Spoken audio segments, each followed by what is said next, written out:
ಎಲ್ಲರಿಗೂ ನಮಸ್ಕಾರಗಳು. ಸ್ವಾತಂತ್ರ್ಯ ದಿನಾಚರಣೆಯ ಒಂದು ಚಿಕ್ಕ ಪ್ರಬಂಧ ಭಾಷಣ ಮೂಲಕ ಕೂಡ ಹೇಳ್ಬೋದು. ಇಷ್ಟ ಆಗಿದ್ದಲ್ಲಿ ವಿಡಿಯೋಕ್ಕೆ ಲೈಕ್ ಮಾಡಿ, ಶೇರ್ ಮಾಡಿ, ಸಬ್ಸ್ಕ್ರೈಬ್ ಮಾಡಿ, ಸಪೋರ್ಟ್ ಮಾಡಿ.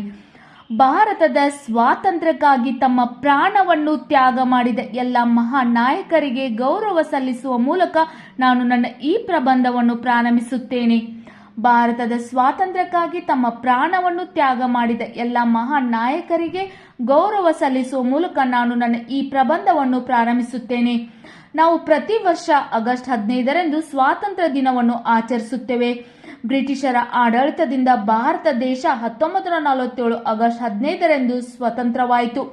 ಈ ದಿನ ನಮಗೆ ರಾಷ್ಟ್ರೀಯ ಹಬ್ಬವಾಗಿದೆ ಮತ್ತು ಸ್ವಾತಂತ್ರ್ಯ ಹೋರಾಟಗಾರರ ತ್ಯಾಗದ ನೆನಪಿನ ದಿನ.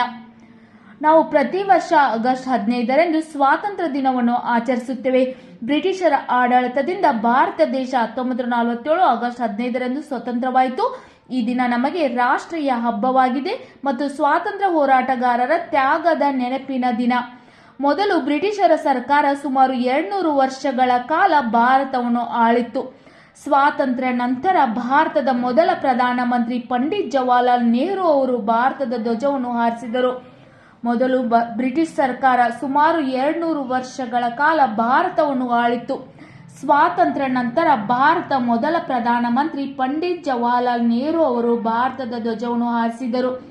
ಈ ವಿಶೇಷ ಸಂದರ್ಭದಲ್ಲಿ ಭಾರತದ ಜನರು ಭಾರತದ ಸ್ವಾತಂತ್ರ್ಯವನ್ನು ಸಾಧಿಸಲು ಮಹಾನ್ ಪುರುಷರು ಮತ್ತು ಮಹಿಳೆಯರು ನಿಸ್ವಾರ್ಥ ತ್ಯಾಗ ಮತ್ತು ಅಪ್ರತಿಮ ಕೊಡುಗೆಗಳನ್ನು ನೆನಪಿಸಿಕೊಳ್ಳುತ್ತಾರೆ.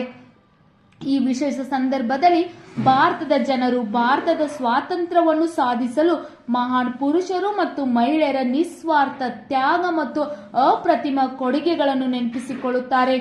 ಮಹಾನ್ ನಾಯಕರಿಗೆ ದೇಶದಲ್ಲಿ ಎಲ್ಲರೂ ಗೌರವಪೂರ್ವಕ ಗೌರವ ಸಲ್ಲಿಸುತ್ತಾರೆ.